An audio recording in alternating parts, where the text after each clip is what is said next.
আজকে সোহিনী গাঙ্গুলির ভিডিওটা দেখলাম, দেখে সত্যি ভীষণই খারাপ লাগলো। সদ্য সন্তানহারা একজন মা আর তার হাজবেন্ড আমাদের সামনে এসে কথাগুলো সবই বলল। সোশ্যাল মিডিয়াতে ওদের অনেকেই ভুল বুঝেছে, অনেকেই নানান রকমের কমেন্ট করেছে। আসলে মেন যে সমস্যাটা হয়েছিল সেটার কারণ কিন্তু সোহিনীর বাড়ির লোক। সেই সময় হঠাৎ করে সোহিনীর ননদ বা ওনার ফ্যামিলিরই সেরমই কেউ একজন হবেন, সাডেনলি ভিডিও করে সোশ্যাল মিডিয়াতে আপলোড করে দেয়, যার জন্য কিন্তু এই আমাদের আমরা যারা ওকে ফলো করি বা যারা করে না তারা কিন্তু এই বলার স্কোপটা পেয়ে যায়। তো ব্যাপারটা তো ভীষণই আনফর্চুনেট যে একটা 34 উইকসে গিয়ে সাডেনলি ওর বেবিটাকে হারিয়ে ফেলেছে।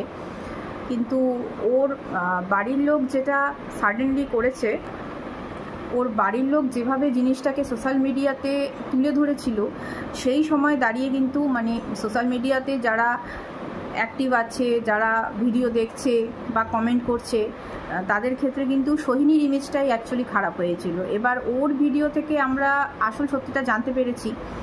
জানার পরে তো এটাই মনে হচ্ছে যে চরম মেডিকেল নেগলিজেন্সের জন্যই ব্যাপারটা ঘটেছে। আসলে ওকে সেই সকালে অ্যাডমিট করানো হয়েছিল, আর সেখানে গিয়ে সারাদিন বলতে গেলে ওর হাজব্যান্ড একবার ইউএসজি করার জন্য দৌড়ে দৌড়ে বাইরে গেছে, ডাক্তারের বাড়িতে সে 2-3 বার করে গেছে, এমনকি ওকে সেভাবে যে অ্যাডমিট করাবে সেটার ফেসিলিটিও হয়তো ঠিকঠাক পাওয়া যায়নি সেই সময়। আমি তো অবাক হয়ে যাচ্ছি, আমাদের ওয়েস্ট বেঙ্গলের এখনও স্বাস্থ্য ব্যবস্থা এতটাই বাজে যে কিছু কিছু নার্সিংহোমে ইউএসজি করার মেশিনটা পর্যন্ত নেই। তো আমি এক্স্যাক্টলি জানি না সোহিনী গাঙ্গুলির লোকেশনটা একদমই গ্রামে থাকে তো নিশ্চয়ই নয়, কাঁচরাপাড়া, মেবি কাঁচরাপাড়াতেই থাকেও, কাঁচরাপাড়া কল্যাণী ওই সাইডেই বোধহয় ওর বাড়ি। তো সেইখানে মিলেনিয়ামের মতো নার্সিংহোম, এইসব জায়গাতে একটা ইউএসজি মেশিন পর্যন্ত নেই, সেটা শুনে সত্যিই ভীষণ অবাক হয়ে যাচ্ছে। তো এই ঘটনাটা কিন্তু শুধু সোহিনী গাঙ্গুলির সঙ্গে যে ঘটেছে সেটা নয়, আর এর পরবর্তীতে কিন্তু আরও প্রেগনেন্ট মহিলাদের সাথে বা আদার্স কোনো রোগী যারা ভর্তি হবে তাদের ক্ষেত্রেও কিন্তু সেম ঘটনা ঘটতে পারে।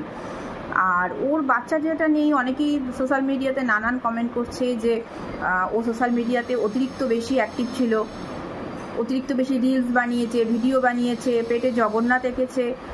দেখুন, এইগুলো আগেকার দিনে আমাদের তো অনেকেই অনেক কিছু বারণ করতো, সেইগুলো যদি আমরা এখন সবটাই যদি ধরে বসে নিয়ে থাকি তবে তো জীবনে এগোনোই যাবে না। মেয়েদের তো আগে চুল খুলে বাইরে বেরোনো